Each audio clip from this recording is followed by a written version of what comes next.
ఈరోజు ఇదే జగనన్న గారు నిన్న అదే పనిగా ప్రభుత్వ డబ్బు ఖర్చు పెట్టారని ఒక ఆరోపణ. అదే సదస్సులో జగనన్న గారు చెప్పిన మాట, కాంగ్రెస్ పార్టీ ఆంధ్రప్రదేశ్ను చీల్చింది, నా కుటుంబాన్ని కూడా చీల్చింది అన్నారు.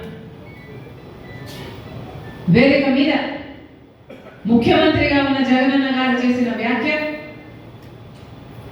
కాంగ్రెస్ పార్టీ ఆంధ్రప్రదేశ్ను చీల్చింది, నా కుటుంబాన్ని చీల్చింది, దేవుడే గుణపాఠం చెప్తాడు అని పెద్ద పెద్ద మాటలు మాట్లాడారు. నిజానికి ఆంధ్రప్రదేశ్ రాష్ట్రం ఇలా అభివృద్ధి లేకుండా ఇంత దయనీయ స్థితిలో ఉంది అంటే దానికి కారణం ముందు 5 సంవత్సరాలు ముఖ్యమంత్రిగా ఉన్న చంద్రబాబు గారు, ఇప్పుడు 5 సంవత్సరాలు ముఖ్యమంత్రిగా ఉన్న జగనన్న గారు. ఈరోజు రాజశేఖర రెడ్డి గారి కుటుంబం చీలింది అంటే అది చేతులారా చేసుకున్నది జగనన్న గారు.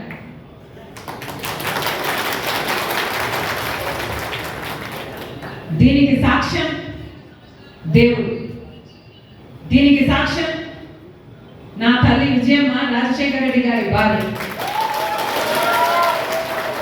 దీనికి సాక్ష్యం నా యావత్ కుటుంబం.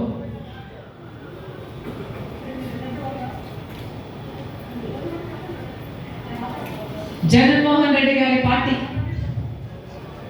ఇబ్బందుల్లో ఉంటే 18 మంది ఎమ్మెల్యేలు ఆ రోజు రాజీనామాలు చేసి జగనన్న వైపు నిలబడితే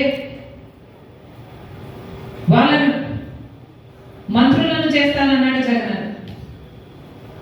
ఈరోజు వాళ్ళలో ఎంతమంది మంత్రులుగా ఉన్నారు? వాళ్ళు రాజీనామాలు చేస్తే అమ్మా నేను వాళ్ళ కోసం తిరిగాను, వాళ్ళ గెలుపుకు పాటుపడ్డారు, వాళ్ళను గెలిపించారు. ఆ తర్వాత వైసీపీ పార్టీ ఇబ్బందుల్లో ఉంది అని నన్ను పాదయాత్ర చేయమంటే నా ఇంటిని వాటిని అన్ని పక్కన పెట్టి నా బిడ్డలు సైతం కాదనుకొని ఎండనగా వాననగా వేల కిలోమీటర్ నెలల తరబడి రోడ్ల మీదనే పడుకుని 3200 కిలోమీటర్లు పాదయాత్ర చేసింది రాజశేఖర రెడ్డి.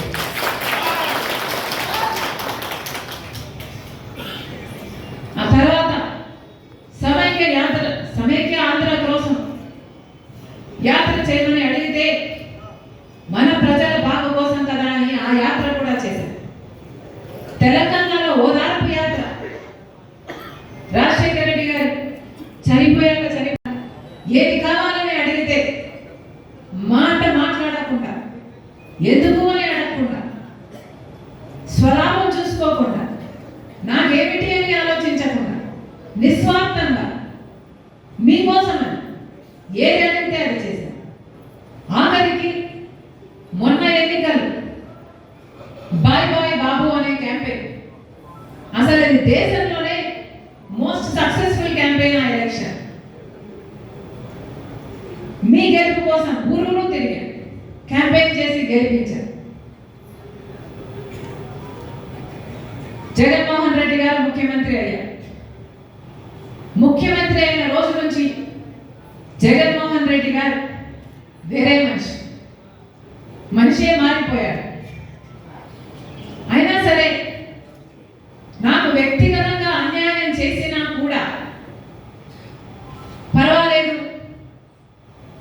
తాను మంచి ముఖ్యమంత్రి అయితే చాలు, రాజశేఖర రెడ్డి గారి పేరు నిలబెడితే చాలు, రాజశేఖర రెడ్డి గారి ఆశయాలు నిలబెడితే చాలు, ఆయన జోలికి వెళ్ళకూడదు అని, ఆయన నిజంగానే ప్రజలకు మేలు చేస్తాడు అని ఆశించారు. కానీ ఇప్పటికీ దాదాపు 5 సంవత్సరాలు చూశాను. ఈ 5 సంవత్సరాలలో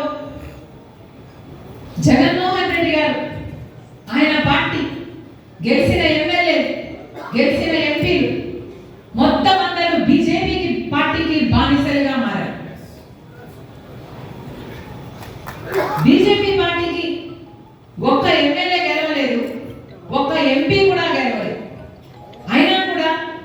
ఈ రోజు రాజ్యం ఏలుతున్నది మన రాష్ట్రంలో ఏ పార్టీ అని చూస్తే అది బీజేపీ